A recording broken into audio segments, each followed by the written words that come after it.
In the dark age after the war, embark on an adventure to develop your skill and the connection to the divine spirits in Harakiri Blades of Honor.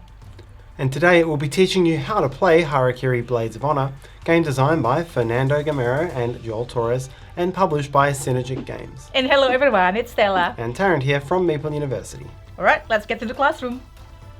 Harakiri Blades of Honor is a massive cooperative campaign skirmish and adventure game. Set in a fantasy version of feudal Japan, players will lead a quartet of characters through a progression of story, facing minor and major enemies, battling through grid-based challenges, and building up the strengths, skills, and equipments of your characters. The main game comes with 2 act books, each representing a complete and standalone campaign. Regardless of your player count, you will pilot a team of 4 characters through the act, developing those characters as you go. That means that regardless of your player count, you will need to split those 4 characters among the players. The main game comes with 8 characters, and each act uses a specific combination of 4. Each act is divided into chapters. Most but not all chapters are divided into 2 distinct and differently played phases.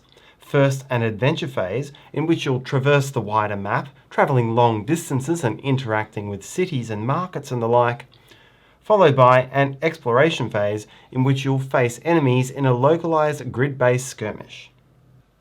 Both types of phase have an objective.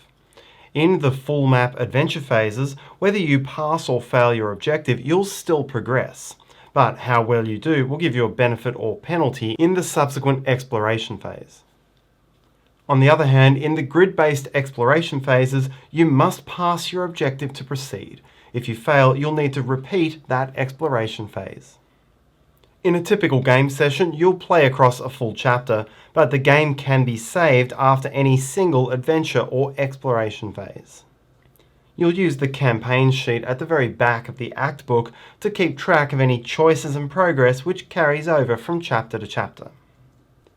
In this video, I'll first be taking you through setup, which includes the initial setup for your first game in Act 1, followed by rules for the adventure phase, then rules for the exploration phase, and finally tips on how you'll progress and save between sessions.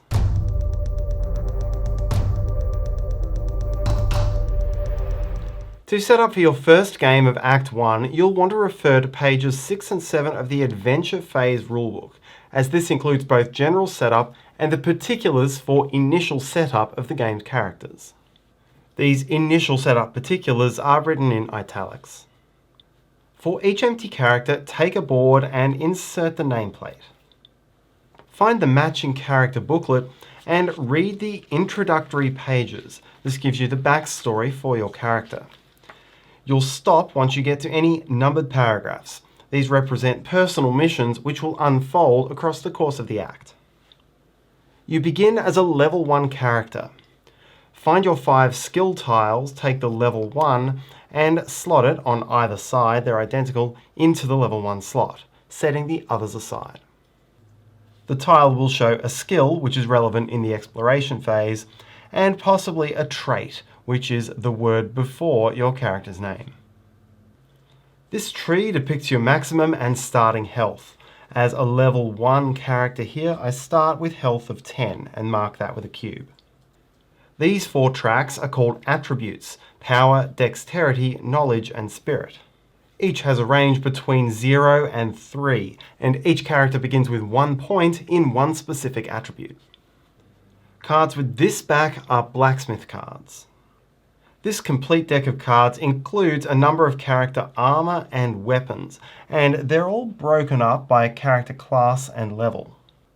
In the initial setup, find the 4 cards for your character class at level 1, and among them choose the specific armor that the rulebook instructs you to take, and choose either one of the 2 weapons, placing that here.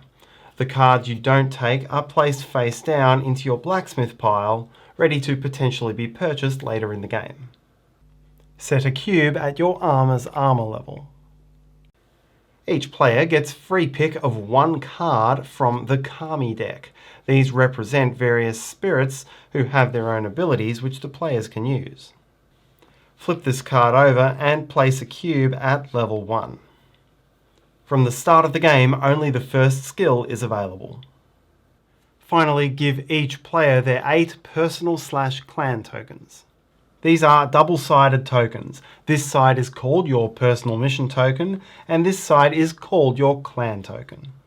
I will refer to them as if they're different tokens, but remember that they do come on opposite sides of the same token. Now open the act book and start reading the story for this chapter.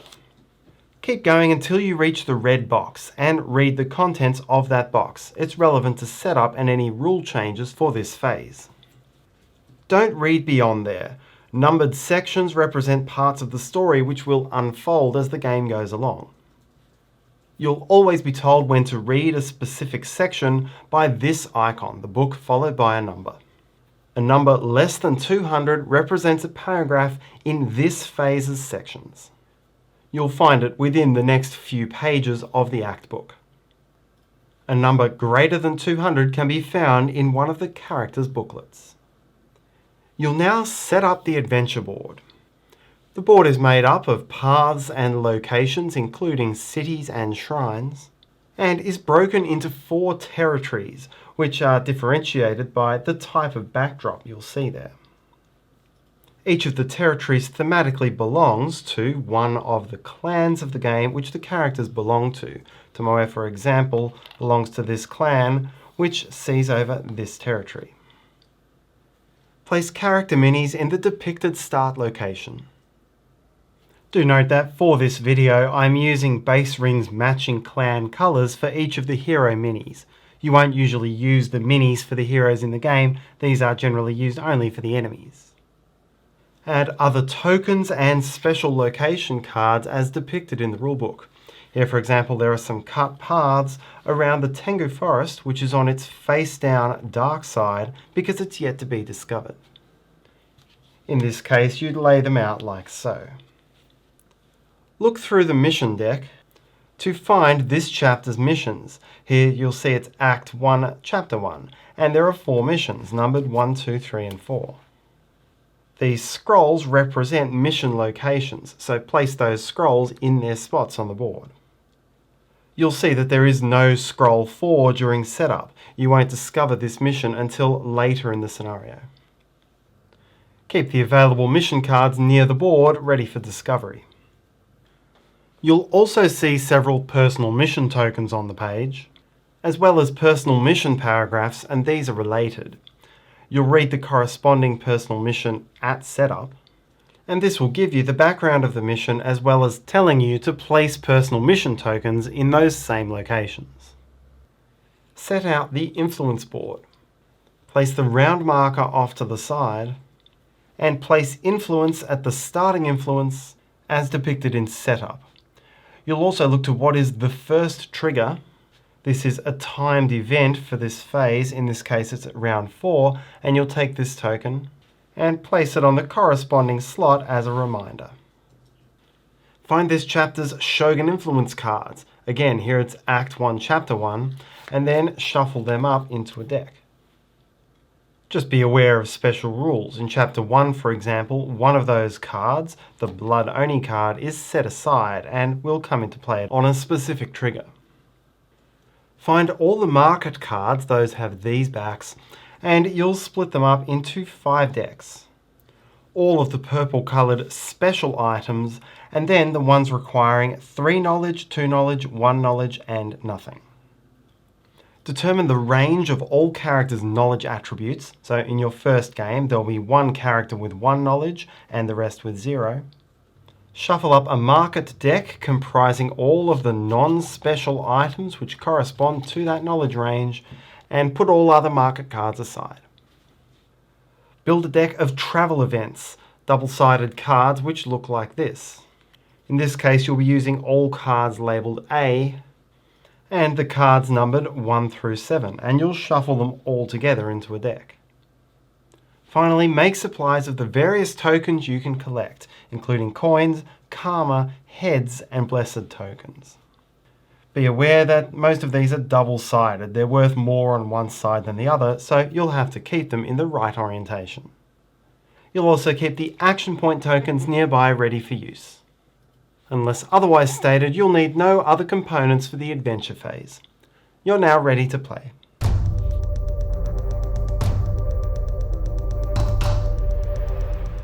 The adventure phase is played in rounds. Each round begins with your enemy, the Shogun, taking a turn, and then each of the 4 characters can take one turn in the order of your choice. You may change this order from round to round. To begin the Shogun turn, advance the round marker 1 step. If this advances it to a trigger, then resolve this round's trigger. Here it would be reading section 8. Then reset your trigger token to the next trigger. If it's an end phase trigger, you'll set it to the number after the total number of rounds for this phase. So in this case to number 7. If it's an end phase trigger, flip it over to the red side. Reaching an end phase trigger will end this phase. Next, increase influence according to the Act Book. That means moving this marker up the appropriate number of spaces. This is one of many things which will cause this marker to go up or down across the course of the phase. If influence ever reaches 12, then you fail the adventure phase and read the corresponding section. The third step is to flip the next Shogun influence card. Refer to red, yellow, or green based on the position of the influence marker and resolve the effect. This could be something which resolves immediately, or it could be a passive effect which will be in play throughout this round. As influence shifts up or down during the round, the passive effects applicable to the round will also change. Then to finish the Shogun's turn, if there are any enemies on the map, those enemies will activate. In the first round of the first chapter, there won't be any enemies on the board, so I'm going to skip this for now and come back to it later. Next, you'll proceed to the character turns. When it is character's turn, that character has 3 action points to spend. You may use any or all of these on the character's turn, but cannot carry unspent points over to your next turn. If any effect ever tells you that you are delayed, then you lose any remaining action points for this turn. The actions you can take which cost action points are travel, interact with a mission, interact with the map, work or camp, and attack. Each may be done multiple times per turn except for travel, which may be done only once. You may also take any number of free actions, which are to use items, swap weapons, or share items, resources, or information with other characters. The first action is travel, and this is how you move around the board. Traveling costs 1 action point, and this grants you 3 movement points, plus 1 movement point for each of your dexterity, plus any other bonus movement points that you might have on skills, items, or effects. In this case, I have no dexterity, so this movement would give me 3 movement points. But in this case, with 2 dexterity and the 9-tailed fox bonus, I'd have 6 movement points. Then within your 1 allowable travel action per turn, you may also exert, spending any number of additional action points to gain an extra movement point for each. Here now I've spent 2 action points for a total of 7 movement points. The simplest travel is by land, following either imperial roads or dangerous paths. Each path costs you 1 movement point, so here with 3 movement points I could go 1, 2, 3 as an example. You may not move through a cut path. After finishing your movement, if you move 2 or more spaces, then you must resolve a travel event. If you use only imperial roads, then you'll use the less dangerous green side of the events. If you travel any dangerous paths, then you'll use the more dangerous red side. To resolve a travel event, draw the bottom card from the travel event deck and read only the top half. This is because often you'll be making a decision on how to react. After choosing, resolve the outcome and then discard it to the top of the deck unless otherwise stated. One more flexible option for travel is group travel. Suppose it's currently Green's activation.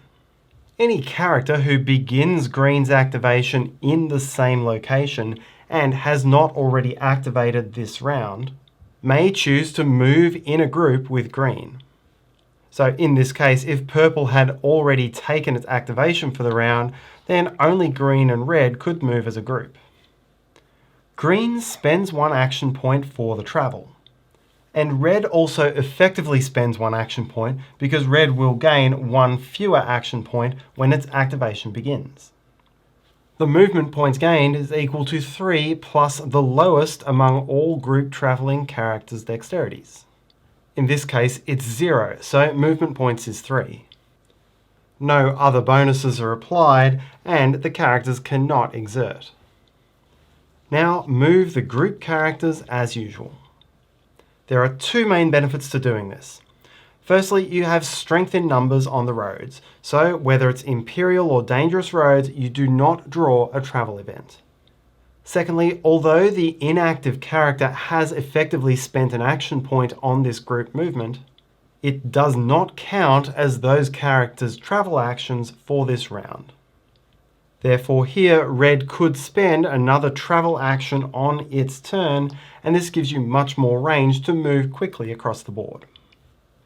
Characters who travel in a group must be activated consecutively. So here it was Green activating but traveling with Red. So once Green's turn is complete, Red would have to be the next character to activate before Orange. Your other option as part of a travel action is to travel by sea, and you can do this either as a group or individually. This costs 3 movement points and requires the active player to spend 10 coins, and allows the individual or group to travel from a city which has the port icon to any other city on the same sea that also has the port icon. For 1 action point, you may interact with a mission in your location. Scrolls are undiscovered missions, corresponding to one of the chapter's face-down mission cards. To discover one of these missions, remove the mission token and flip the corresponding card face up. Read the top half of the card. This will unfold some elements of the story and tell you what actions to immediately take. Here it's to place 1 of your clan tokens on Osaka. The banner at the top of the card tells you exactly what to do to succeed at this mission. The conclusion at the bottom tells you what happens or which sections to read when the mission is over. Some missions will have different conclusions whether you pass or fail them. Sometimes missions will involve enemies being placed on the map, and as soon as they're there, any player in that location may attack them or alternatively be attacked. The same is not true for missions which involve placing clan tokens. If by discovering this mission I place 1 of my clan tokens in Osaka, this means that my character has learned of something that needs to be done in Osaka, but none of the other characters on the board know about it. Orange could travel here, but could not complete the mission. However, if 2 characters ever share the same location, even in the middle of a travel action, they may take the free action to share information about that mission. Right here, Purple is telling Orange about what needs to be done in Osaka, and so Orange may now place a clan token on that same location, and can now validly complete that mission. If you're in a location with your clan token, then it costs 1 action point to interact with that mission. You resolve the conclusion effect on that mission, and then remove all clan tokens related to the mission. Finally, remember that if you have a personal mission token on the board, then that was placed from your personal mission booklet. Spend 1 action point to resolve that mission, and read the corresponding section from your booklet. Players cannot share information about their personal missions.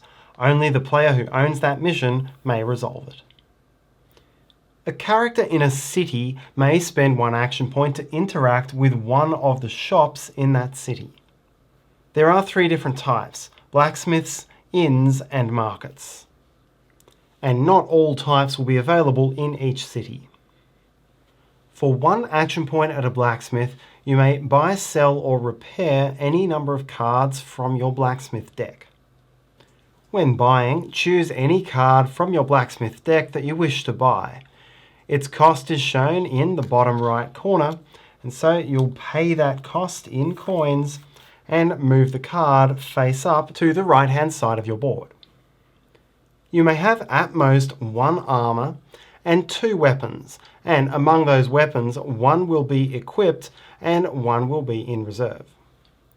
In the adventure phase, it's a free action to swap between your equipped and reserve weapons.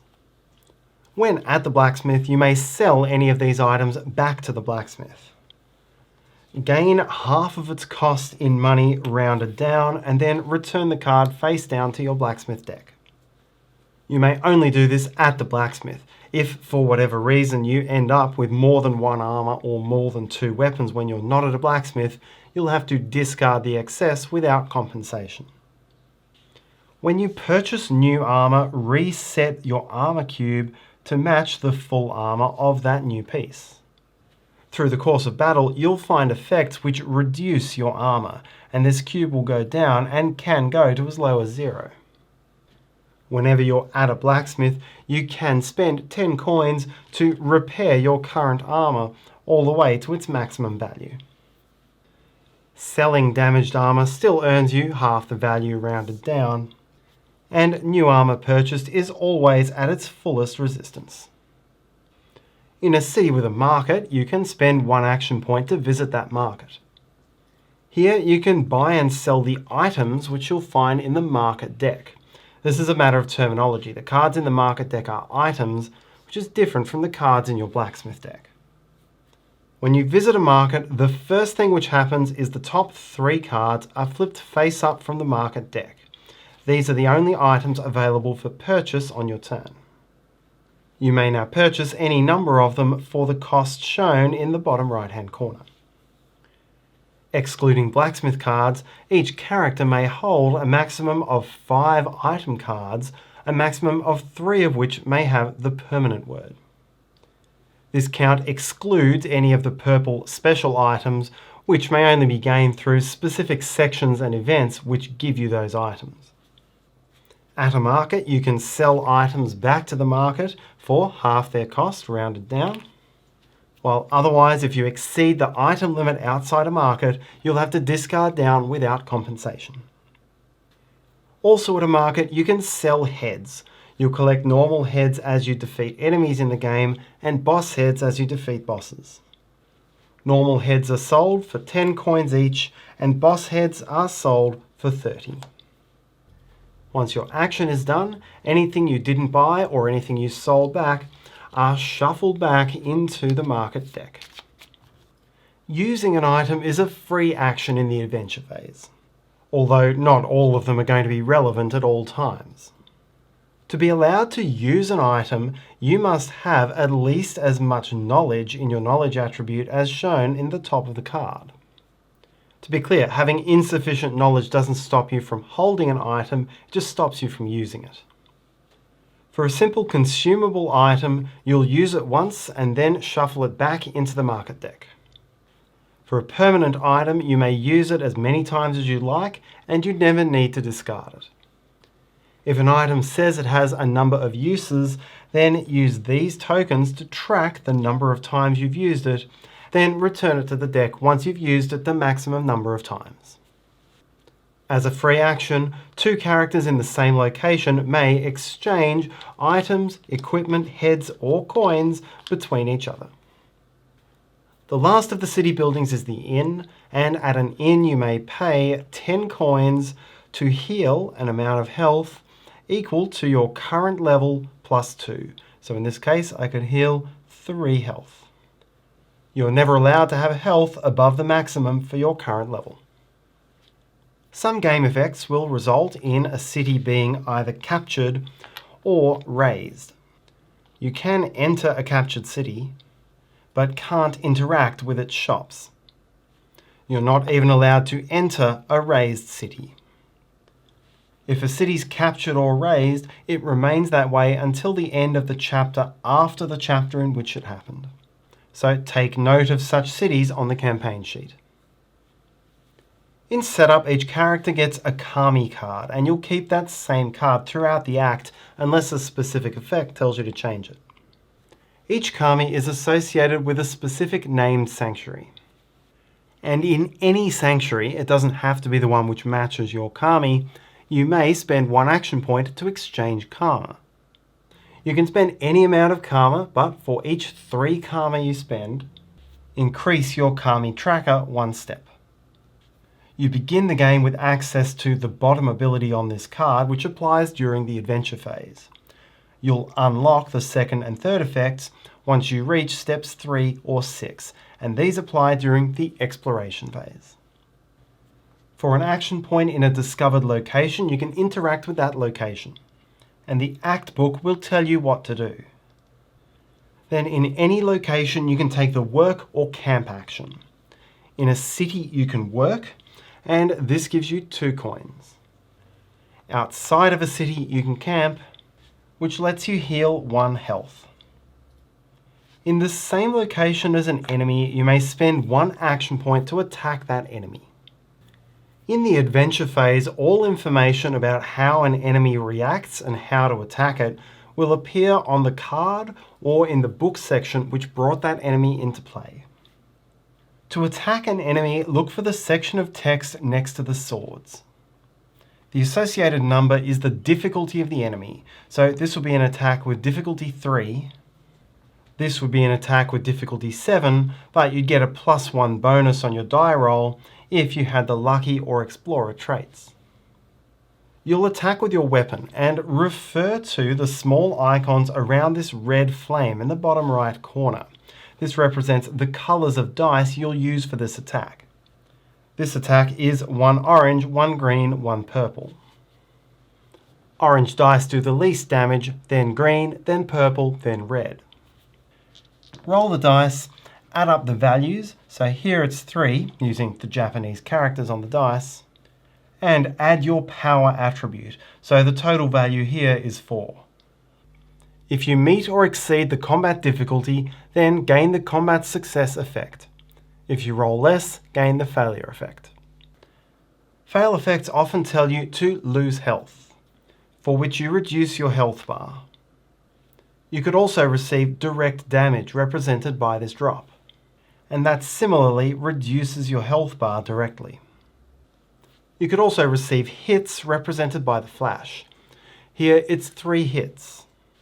For hits, you deduct the value of your armor cube from that number, so here it would be 3 minus 2 is 1, and then take only that remainder as damage. Sometimes from attacks or other effects, you'll suffer both hits and lose armor. In this case, the 4 hits would first be reduced to 2 for 2 damage, and then you would lose 1 armor, making your armor weaker for subsequent combats. That explains attacks and how to resolve combat tests. The other type of test that you may come across during your turn is an attribute test, and there you'll see one of the 4 attribute icons, again followed by a number in brackets. For an attribute test, simply roll the white die. This is a standard 6-sided die. You just look at the number of points on the die that tell you the number. Add your value in the attribute to the test. If this were a knowledge test, it would be 4 plus 2 for a value of 6. If you meet or exceed the difficulty, you get the success result, otherwise you get the fail. Returning now to the Shogun's turn. Remember, you'll advance the round marker and resolve influence. The final step is for the Shogun to activate any enemies on the map. As before, the behaviour of all enemies is based solely on the card or the book passage which brought it into play. These enemies, for example, will advance 3 locations towards the Tengu Forest location, but they won't engage the players in combat. These enemies advance 3 locations towards the nearest character and then will start combat if they reach. In any case, the information will give you a target, and you choose that target with, in the event of a tie, choosing the nearest version of that target, and if still tied, the target of your choice. and their movement will be via the shortest path towards that target, stopping if it reaches the target. You'll then resolve any test which applies. Resolving a test on the Shogun's turn is exactly the same as resolving a test on your own turn.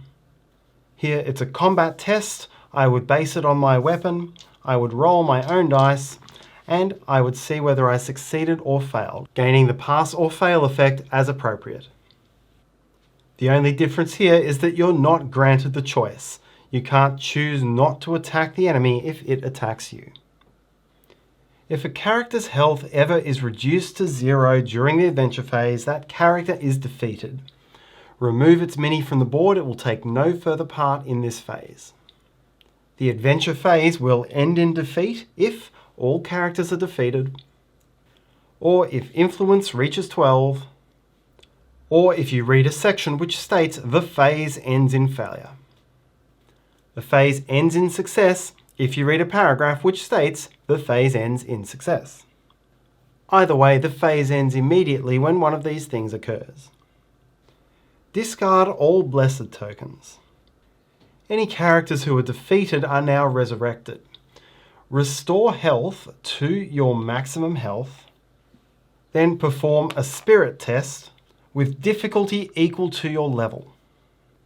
If you pass the test, nothing happens. While if you fail the test, you must lose 1 attribute point, which cannot be the one you started the game with. If you have no excess attribute points to lose, then nothing happens. If there are any discovered or undiscovered missions which have failure consequences, then resolve each of those failure consequences. This includes on personal missions. All characters who weren't defeated heal 1 health per level. Leave everything else as it is and now proceed to the exploration phase.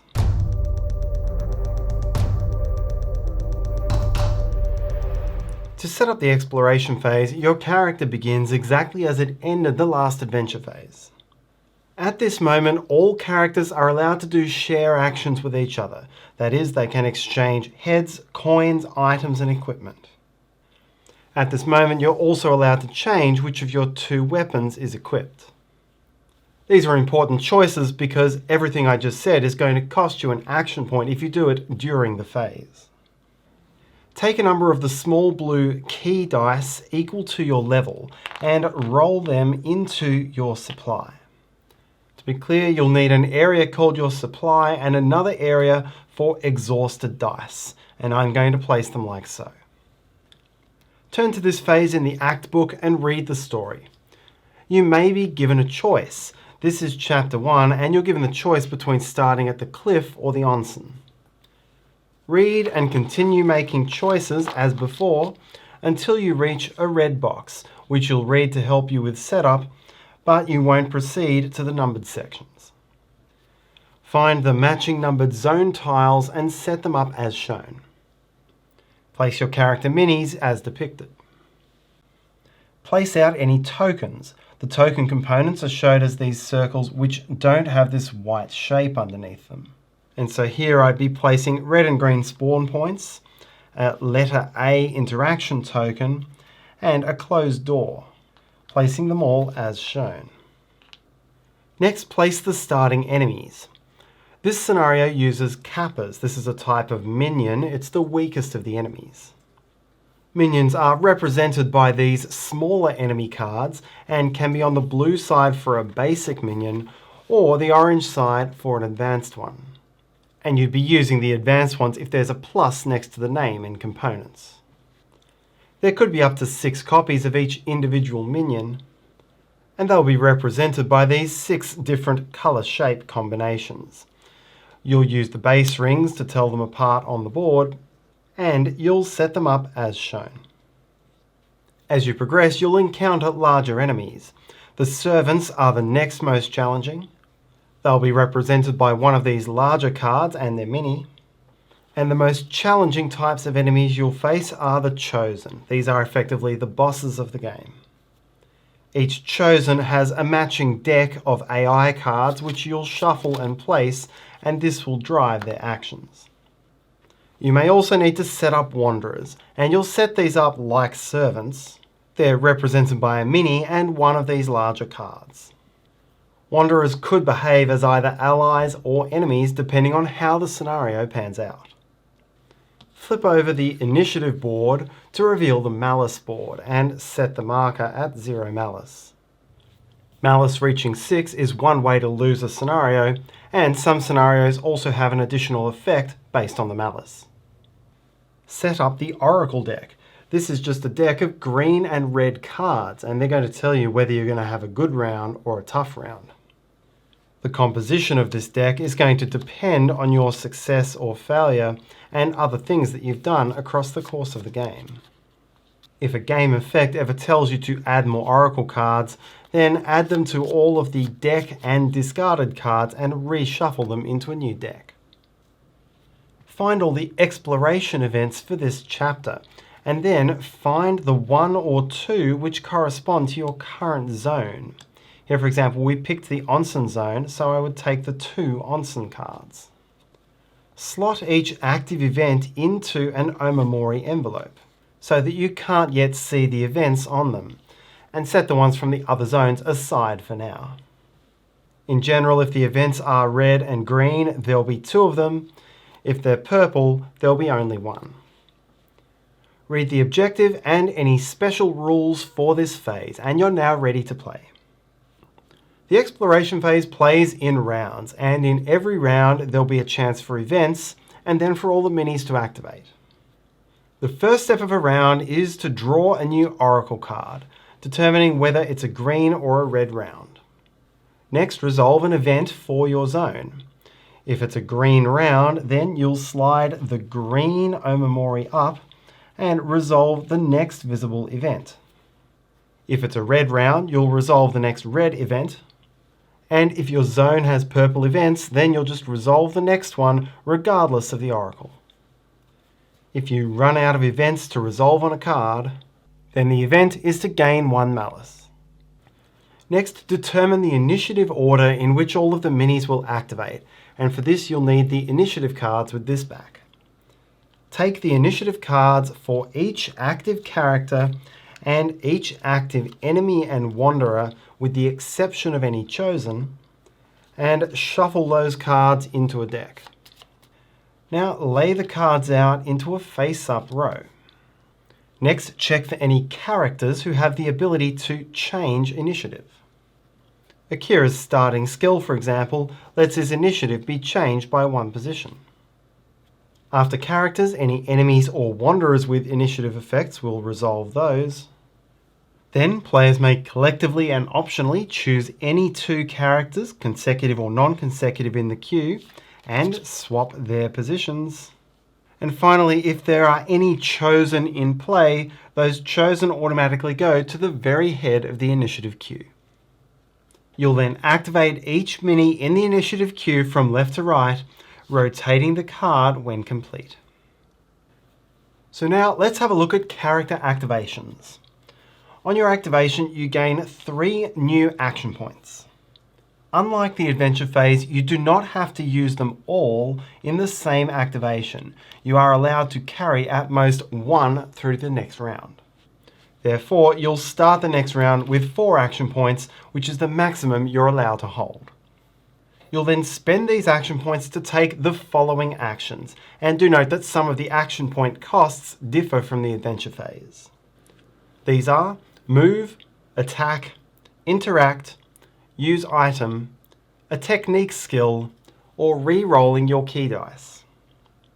Move and attack are limited to once per activation, the others are not restricted. During activation, you may also complete any number of these free actions, and these can be done at any time, even in the middle of another action. These are retrieving heads, using Kami mode abilities, placing key dice, or withdrawing key dice. The first action is movement. For 1 action point, you gain movement points equal to 3 plus your dexterity plus any other modifiers you hold. Like in the adventure phase, you can exert to get more movement points, but unlike the adventure phase, exerting gives you 3 extra movement points instead of 1. At its most basic, movement may be orthogonally or diagonally around the board. My 3 movement points could take me here.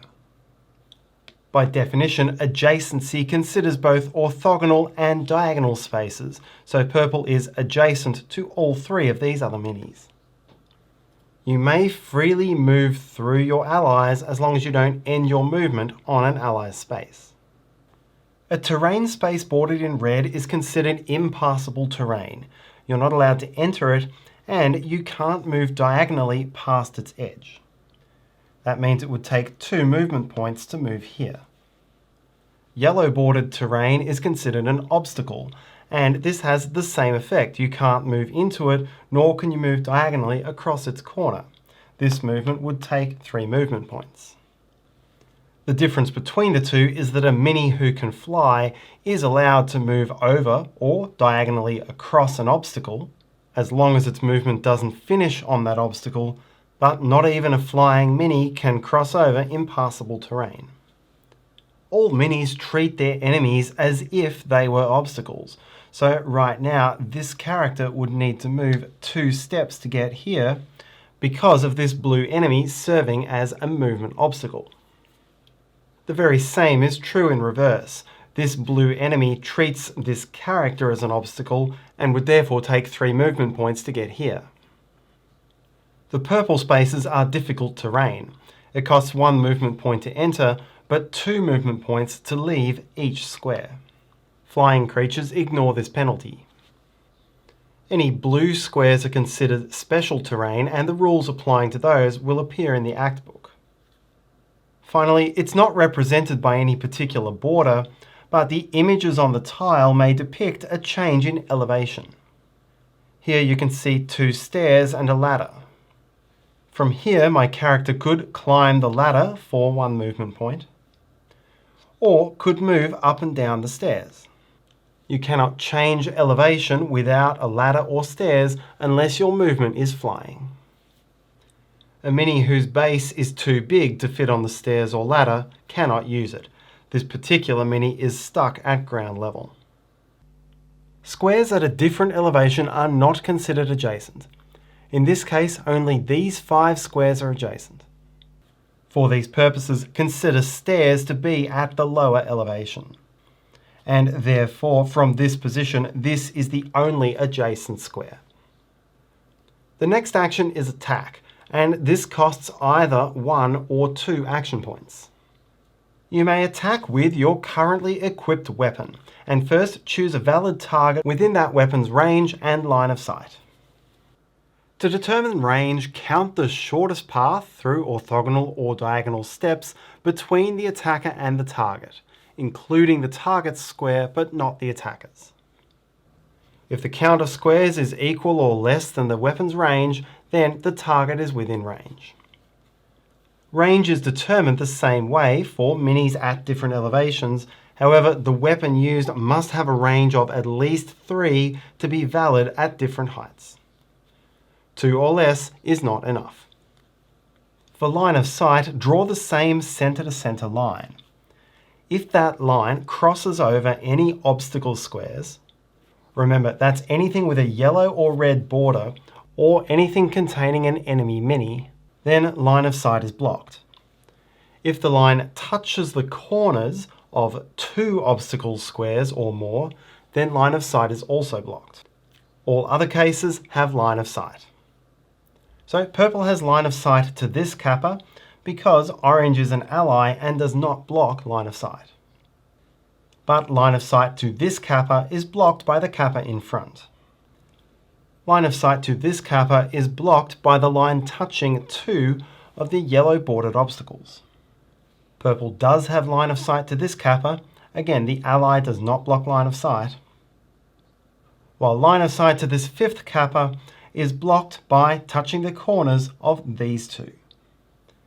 When looking at it in reverse, this kappa's line of sight to purple is blocked by orange because orange is not the kappa's ally. But this kappa's line of sight is not blocked. Both of these lines of sight are blocked by orange, and this one is blocked by the 2 yellow obstacles. If attacker and target are at different elevations, obstacles and enemies do not block line of sight. Impassable terrain still will. Having chosen your target, now choose whether you're going to do a fast attack or a strong attack. A fast attack costs only 1 action point, a strong attack costs 2, but lets you roll more dice. Having made a choice, gather and roll the relevant dice. Add up the values you've rolled. Here it's 3. Add your power attribute, so here we add up to 4. Many weapons have a yin-yang effect, and this occurs if you roll both a black and white symbol on the dice. For this roll it would not be active, but had I rolled this on the purple die, I would activate my yin-yang effect, which for the fast attack is plus 2 hits. That would give this attack a total of 6. Add 1 hit if you're at a higher elevation than the target. Apply any other applicable upgrades or effects you may have. We've got none here, so my total hits was 7. From your hits, deduct 2 values, the enemy's defense and the enemy's armor. What remains is the damage, so here 7 minus 2 minus 0 is 5 damage, dealt to the appropriate enemy. If wounds exceeds that enemy's health, it is defeated, removed from the board, and drops a head token. Picking up a head is a free action if you're on or adjacent to the head space. Enemies have separate defense and armor values because it is possible to damage an enemy's armor, thus making them easier to defeat. Armor cannot go below 0, and the enemy's defense can never be affected. Some attacks also apply negative conditions to the targets. These are bleeding. When a bleeding mini begins its activation, it suffers 1 wound. Blinded. After a blinded mini attacks, it rolls the d6, and if the value is between 1 and 3, the attack misses, applying no hits or conditions.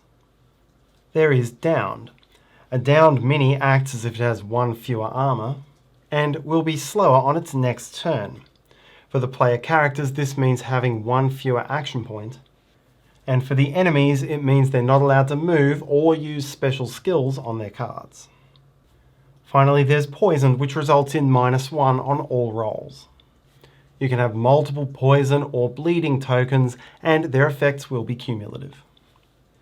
If you have a blessed token, you can discard it to discard a negative condition. As part of any attack, you may choose to roll the black focus die in addition to the dice on the weapon. This gives you a higher chance of doing more damage, but comes with an increased chance of missing altogether. If focus rolls the white symbol, and there are 3 of them on the die, then after you've applied wounds, also do 1 point of armor damage. If, on the other hand, focus rolls the green symbol, then ignore all armor and defense when calculating wounds, before again reducing armor by 1. However, if you roll blank, your entire attack misses. You deal no wounds and no negative conditions. And if you roll red, not only do you miss, but the enemy now gets to counterattack. Among that enemy's attacks, choose the one which has the highest range, and resolve it without any of its bonus skills as long as you are within that range and line of sight. We'll talk more about how to read these enemy cards a little bit later. For 1 action point, you may interact with an adjacent token or an adjacent door, and in the case of the latter, that permanently flips the door to open. In both cases, the Act Book will tell you how to respond. For 1 action point, you can interact with your own weapons, swapping the equipped one for the unequipped one. For 1 action point, you may use a relevant item. And for 1 action point, you may share any number of coins, heads, items, or equipment with an adjacent teammate. Throughout the phase, you'll be managing your key dice, and there are many different free and unfree actions associated with managing them. You will have as many dice as your level, and as a free action, you can insert a die into one of your skills as long as the skill either has no prerequisite value or the die has a value which meets or exceeds the skill's requirement. Right now, with only one die exceeding a 4, I'm only able to fill one of these two skills. A skill with a key die in it is available, and there are 3 different types. Those showing this ninja star are passive skills which are always in effect. Those showing the lightning bolt are called technique skills, and it costs you 1 action point to use such a skill. The ones with swords are called combat skills, and they will apply passively to any attack which you're taking.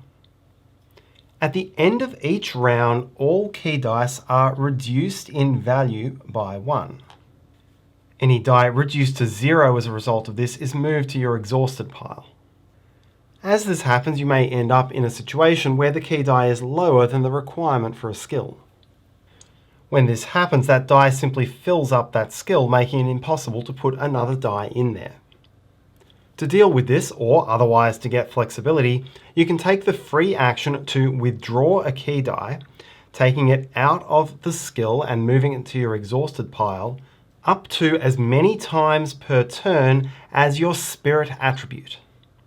Therefore, if you have no spirit, you won't be able to do this, but as you build spirit, you'll have more flexibility on the dice.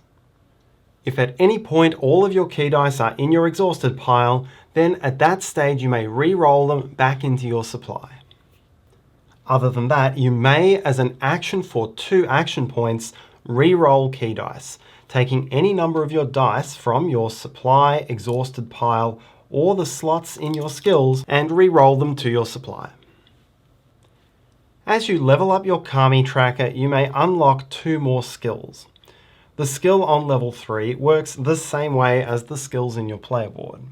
That is, they could be combat or they could be technique, and they'd apply to action points accordingly. Working quite differently to that is your top Kami skill.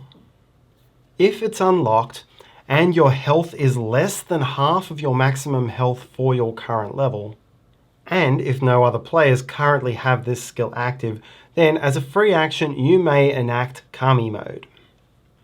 Think of this as a sacrificial beast mode. There will be a special and strong power which will apply to your character for the rest of this round and the entirety of the next round.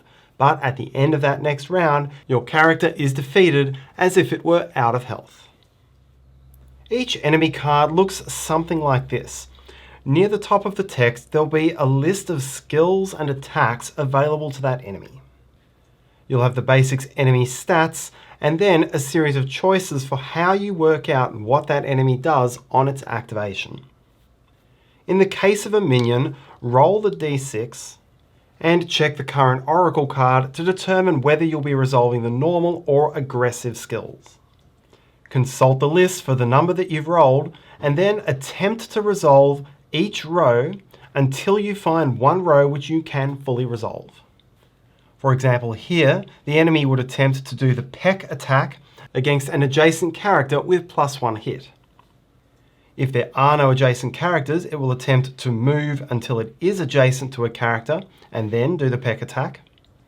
And if it's not possible to get adjacent to a character, then it will simply move towards an enemy. Servants are resolved similarly, but they generally have more and stronger attacks. You won't need to consult the oracle cards, simply roll the d6 and resolve that section. Again, attempt each line one at a time until you find one line which can be fully resolved, and that's the line you'll use. When facing a chosen, draw its top AI card, and again, attempt to resolve each step from top to bottom until you find one step which you can resolve. Reshuffle the chosen's AI deck once it's empty. Each enemy skill shows a condition and a priority. Any character who meets the condition is a valid target. So again, in this case, it's any character adjacent to the enemy. If multiple characters meet the condition, then you'll refer to the priority to determine which character is the target. For example, here it's whoever has the most health or whoever has the most armor. This will be least health or least armor. If valid targets are tied for priority, then the players get to choose which one will be the target. Enemy rules for movement and attack are more or less the same as they are for characters. Movement rules for difficult terrains and obstacles are the same, and you'll always choose the shortest valid movement which meets the condition, with ties going to the player's choice. As a default, all enemy attacks use the dice indicated down here in the bottom left of the card. If any extra dice are used, they'll be listed in the specifics for that card or action. Calculate hits as you would for a player attack, including a benefit for being at height, and apply any modifiers as shown. The player will suffer wounds equal to hits dealt minus current armor. If the attack says the enemy adds the focus die, then that too is resolved exactly as it would be for the player. The white symbol means you lose 1 armor after taking damage. Green means you'll take damage ignoring armor before losing armor. Blank means the enemy misses. And red means you can counterattack using your weapon's fast attack dice and none of the added bonuses or skills which come with your attacks. In some scenarios, you'll also come across non-player characters with resistance tokens. Here you've got civilians with 1 or 2 tokens. In any such cases, an enemy will always prioritize a resistor with any resistance tokens that meets its condition, ignoring whatever priority is shown on the enemy card. When an enemy attacks a non-player character with resistance, you don't roll any dice, you simply remove 1 resistance token. An exploration may take place over several different zone tiles, and the Act Book will always tell you when you've found a new tile. There are 2 different ways this can happen. If the Act Book's image of the new tile does not show a starting location for the characters and shows part of the previous tile, this is called exploring. Set up the new zone adjacent to the old one. Lay out the depicted pieces. In the initiative queue, gather up any minis who are yet to activate, add any new mini cards into that pile, shuffle it up, and then re-deal the rest of the initiative row. Unlike at the start of the round, you don't apply any skills which relate to initiative. Add the new zone's exploration events to Omamori, placing them next to those for the zones already still on the board. Then the character who explored the new tile continues its activation if it had any action points remaining. In subsequent rounds, when resolving events, you'll always resolve an event for each zone tile which still has any minis in it. Therefore, right now you'd resolve both events, but at this point you would no longer resolve the first zone's event. If, on the other hand, you go to a new zone within an exploration phase and the new tile has a new set of starting locations, this is called travel. When you travel, the current round ends immediately and you clear off the previous tile and all previous events. You can effectively treat this as if you're setting up a whole new exploration phase. A character which runs out of health or completes 2 rounds in Kami mode is defeated and its mini is removed from the board. The phase ends immediately in defeat if all characters are defeated, or if Malice reaches 6, or if you ever read a phase fail condition. For a phase to end in success, you must reach one of these paragraphs. Regardless of how a phase ends, any character still in Kami mode is defeated upon the phase ending. And if this does result in your last character being defeated, then that fail condition trumps the success condition. As in the adventure phase, defeated characters now resurrect to full health and must perform a spirit test against their level to determine whether or not they lose a point of attribute. Then, if you failed the phase, all characters heal back up to their maximum health, but you leave everything else the same and must try to repeat the phase. If you succeed, read the matching paragraph, restore all characters to full health and remove key dice, and then proceed to the next chapter.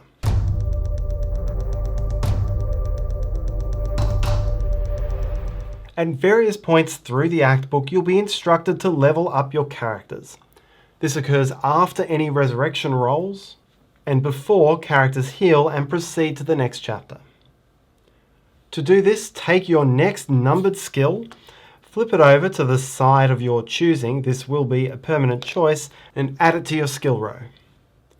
Find the blacksmith cards which match your class and new level, and add them to your blacksmith deck.